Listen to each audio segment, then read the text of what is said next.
What's up, all my movie-loving maniacs? This is your boy Thankful B of the Lassiter Factory, and I am ending my Aladdin deep dive with Aladdin and the King of Thieves, which is celebrating its 30th anniversary this month, so let's review. Aladdin and the King of Thieves is the third Aladdin film, but the second Aladdin movie to get released straight to video. And in this movie, Aladdin and Jasmine, they finally get married, but on their day of their wedding, they get attacked by the 40 Thieves. And during the discovery of why the 40 Thieves attacked their wedding, they discover that they are led by Kasim, who is Aladdin's long lost father. Now, just like the first two films, I also owned Aladdin the King of Thieves on VHS, which I've had since I was a kid. I have memories of always watching the Aladdin movies on VHS back in the day, including this film. And over the years, and especially reevaluating with this movie with adult eyes, I've always considered this at least the best of the Aladdin sequels, and to me, the true follow up to that first film. And rewatching this last week just further confirmed why I always considered this the second best of this franchise. Some of the things I've always admired about this film and why I think it's above most of the other live action Disney sequels that Disney released back in that time is because I always felt like this was the true follow up to that first film, in which we get away from all the Jafar stuff and we go a little deep into the origin of Aladdin, what happened to his parents, more specifically his father.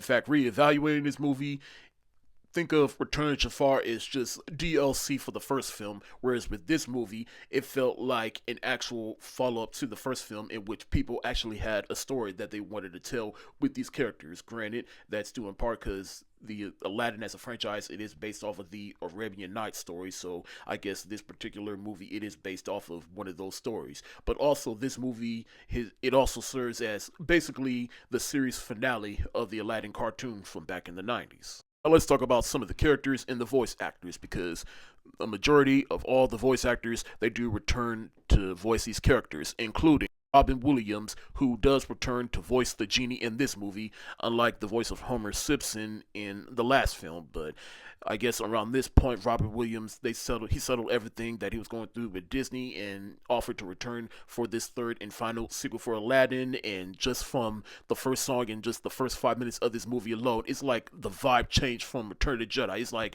that Robin Williams energy that he brought to the genie and it was missing in the last film, and he brought it back to here, and I just felt like I was just right at home. Robert Williams returning as the genie in this movie just made this movie more bearable to go through, unlike Return of Jafar. And I like Return of Jafar, but albeit for nostalgic reasons. Whereas with this movie, it wasn't just nostalgia, it felt like it was a legit film that just happened to be released straight to video. In fact, had this movie didn't get the straight to video treatment, I'd say this probably would have been a worthy successor, or a worthy theatrical experience, dare I say. Let's talk about Kasim, who is Aladdin's father in this movie, and the apple just doesn't fall far from the tree from Aladdin, going back to Kasim, because it's like he was basically a street rat just like Aladdin. He left because he wanted to find this thing called the Hand of Midas, which turns everything to gold when it touches it. He just wanted to make a better life for his kids, and he feel like he failed, which is why he never went back for Aladdin. While it was cool to watch Aladdin interact with his dad, but at the same time, you could also tell like Kasim, he couldn't get away from his thieving ways, and that causes friction between the two of them. But they do come back together in the end, in which he finally realized it wasn't the Hand of Midas that was the ultimate treasure; it was his own son. And Kasim is voiced by John Rhys Davis, who you may know as Gimli from The Lord of the Rings, which is mind blowing in itself. Then the villain of this movie, Saluk. While he's no Jafar, I do think he is a worthy villain because he's not reliant on magic. He's just angry, he's mean, he uses his strength, he relies on his skill, and he has a vendetta against Kasim and Aladdin. And in my opinion, he gets the most satisfying but also terrifying death because he does get his hands on the Hand of Midas, but he makes the mistake of actually touching the gold part, and he turns himself into gold. Side note, the Hand of Midas, yeah, as valuable as it is, yeah, this thing is too dangerous to have floating around in the world. I do gotta talk about the music in this movie for a sec, because while it's nowhere near as good as the music in the first film, it is miles better than the music in Return of Jafar. I almost called it Return of the Jedi again.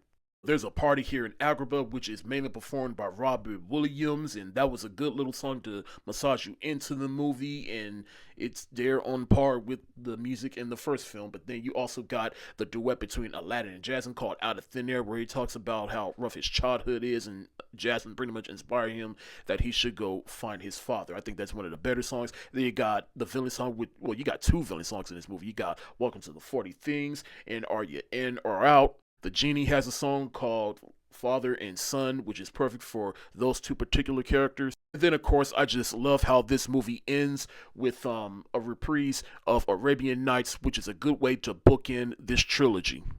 If I had any real gripes about this movie, it's just they hardly did anything with Princess Jasmine. All she really did was just be there to support Aladdin and then just be angry and upset because her angry got destroyed.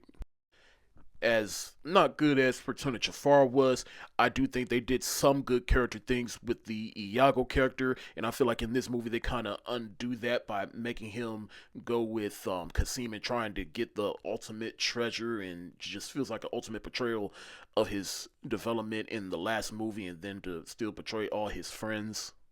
It's just one of those things that left a bit of a sour taste in my mouth, that's all. I almost forgot. The voice of Saluk is also the voice of Lumiere from Beauty and the Beast, which I kid you not, I've recently just found that out, and that is just a testament to his talent as a voice actor, that he could just play this fun and warm character in this movie and play a completely different and unlikable character in this movie.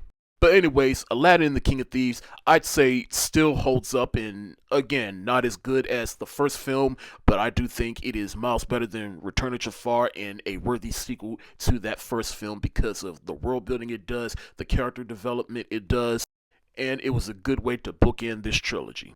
I'm going to give Aladdin and the King of Thieves the hard eyes emoji. Thank y'all so much for watching. Have you seen Aladdin and the King of Thieves? If so, let me know what you think in the comment section below, and where does this rank amongst all the Aladdin movies? This your boy Bankful B of the Lassiter Factor. Stay safe, wash your hands, peace.